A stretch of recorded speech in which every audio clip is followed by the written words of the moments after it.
श्री शिवाय नमस्तुभ्यम।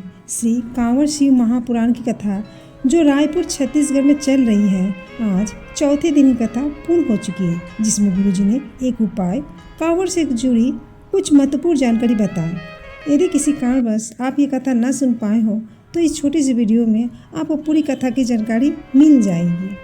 तो बढ़ते हैं कथा की ओर। गुरुजी ने कहा, अगर आप अच्छे कर्म कर रहे हैं, अच्छे सत्कार की ओर जा रहे हैं, तो आपको यह अनुभव होना चाहिए मेरे पूर्व के कर्म श्रेष्ठ होंगे। और अगर आप मदिरा की दुकान में खड़े हो, वेश्यावृत्ति जुआ की दुकान में खड़े हो, गलत मित्रों के साथ खड़े हो, तो आपको अंदाज़ा होना चाहिए पूर्व में हमने जरूर कुछ पाप किया होगा। गुरुजी ने कहा, बस स्टैंड के पास मकान है, उसको गर्मी है। रेलवे स्टेशन के पास मकान है तो उसको गर्मी है। थाने के पास मकान है तो उसको गर्मी है। मेन रोड पर उसके पास मकान है तो उसको गर्मी है। ऐसी गर्मी जितना उनको है उससे ज़्यादा गर्मी आपको होना चाहिए कि आपको पहचान महादेव से है। मैं रोज़ महादेव के मंदिर जाती, जल चढ़ाती, महादेव की आराधना करती, यह मेरी पहचान है।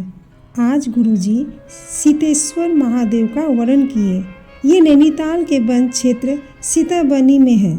यहाँ माँ सीता ने पार्थिव शिवलिंग का निर्माण कर लव और कुश द्वारा लाए 2 लोटा जल एक साथ समर्पित किए और विसर्जन के लिए शिवलिंग उठाए तो वह शिवलिंग नहीं उठी न हिली। यह शिवलिंग आज भी है। वहाँ थोड़ी दूरी में माँ सीता भूमि में समाई। कांवड़ यात्रा से जुड़ा हुआ गुरुजी ने जानकारी दिए। यात्रा के लिए घर से निकले तो घर के बाहर 2 स्वास्तिक बनाकर अवश्य निकले। जब कांवड़ का जल चढ़ाकर घर पहुँचे तो कांवड़ का जल उस स्वास्तिक पर छीटे। उस घर से कभी लक्ष्मी समाप्त नहीं होती, भरी रहती है। गुरुजी ने कहा, आप जहाँ से कांवड़ का जल भर रहे हैं, शिव जी तक जा रहे हैं, तब तक आपके मुख से व्यर्थ की बात नहीं निकलना चाहिए। केवल बाबा का ध्यान करें, बाबा का नाम जपें। गुरुजी ने कहा, अपना मुख से अपना गुणगान ना करें, न किसी की निंदा करें, यह हमारी पुण्य को नष्ट कर देती है। गुरुजी ने कहा, सीहोर का रुद्राक्ष केवल सीहोर में लाइन में लगकर ही मिलेगा। सीहोर का रुद्राक्ष कहीं नहीं बिकता, नहीं भेजा जाता है। बढ़ते हैं पत्र की ओर। सनत कुमार छत्तीसगढ़ से पत्र लिखे। उनकी 3 साल की बेटी की आंख में कैंसर हो गया। डॉक्टर ने कहा बचने की कोई चांस नहीं। तब पड़ोसी ने कहा, आप इस बच्ची को रोज़ शिव जी का मंदिर लेकर जाएं और शिव जी पर जल चढ़ाएंगे, उनकी आँखों में लगाएंगे। और उन्होंने पशुपति व्रत किए। 1 महीना के बाद डॉक्टर के पास गए और कहा, इसका कीमो चालू कर दीजिए। जाँच हुई, बाबा की कृपा से उसकी बीमारी समाप्त पर आ गई और आँख की रोशनी आ गई। गुरुजी ने उसे व्यासपीठ पर बुलाया और गुरुजी ने कहा, इस बच्ची को बेलपत्र देकर जो खुशी मुझे मिली, सारी दिवाली उसके आगे फीकी है।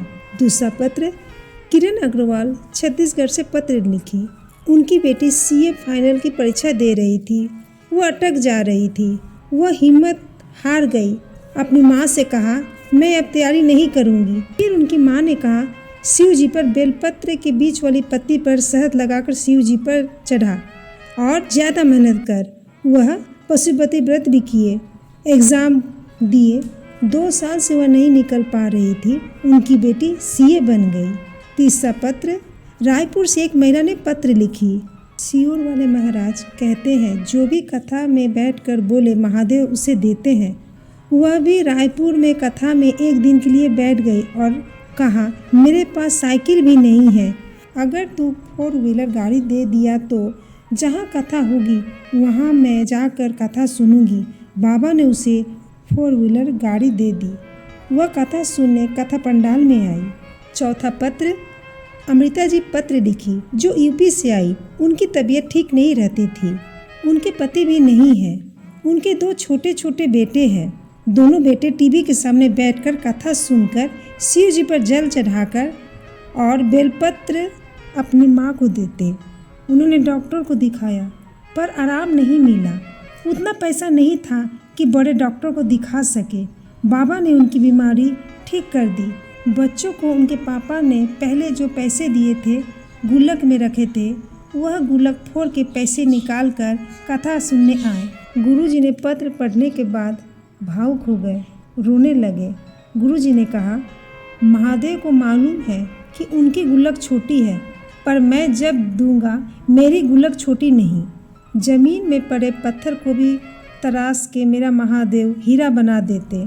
घनश्याम जी अग्रवाल जो कथा करा रहे हैं, उन्होंने कहा इनके जीवन भर का पढ़ाई का खर्चा उठाएंगे। गुरुजी ने पत्र के माध्यम से पति पत्नी दोनों को शुगर हो गया था। बेलपत्र के नीचे के 2 पत्ती में लाल चंदन और बीच वाली पत्ती पर पीले चंदन लगाकर शिव जी पर अशोक सुंदरी का नाम लेकर चढ़ाया। इसी को धोकर बाबा का प्रसाद पाया। उनका शुगर लेवल बराबर हो गया। गुरुजी ने कहा, डॉक्टर ने इंसुलिन लेने को कहा।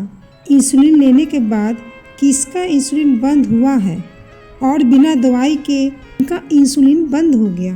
गुरुजी आगे कथा जानकारी देते हुए बताते हैं, 10 से 4 तारीख को पार्थिव शिव महापुराण की कथा जो भूमेश्वरी माता के धाम में दतिया 1 से 4 बजे तक कथा का समय होगा।